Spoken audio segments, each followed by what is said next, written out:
इंसान किस लिए आया है इस दुनिया में।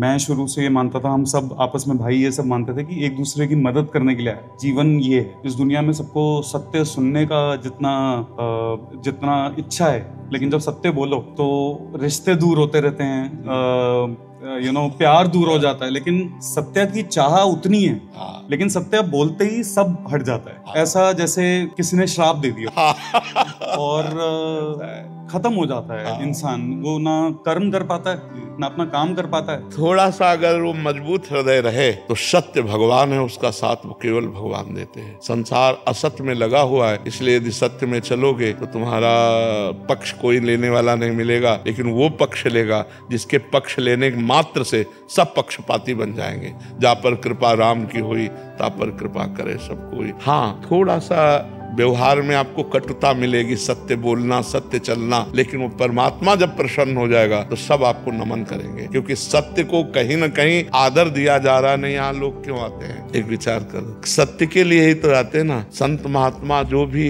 ये सत्य मार्ग के हितोपथिक हैं, तो आप जैसे आए तो सत्य बात सुनने के लिए आए, सत्य के दर्शन करने के लिए आए, सत्य को ही नमन कर रहे हैं। तो इस बात को मानिए कि सत्य कभी असत्य नहीं हो सकता और असत्य कभी सत्य नहीं हो सकता। तो जो असत्य को प्रधानता देते हो तुम्हारे मित्र नहीं हो सकते, लेकिन जो सत्य है वो नारायण है, वो हरि है, वो प्रभु है। वो जब साथ देगा तो फिर सबको झुकना पड़ेगा, फिर सबको साथ देना पड़ेगा। इसलिए निराशा ना हो सत्य से, सत्य में दृढ़ बने रहो।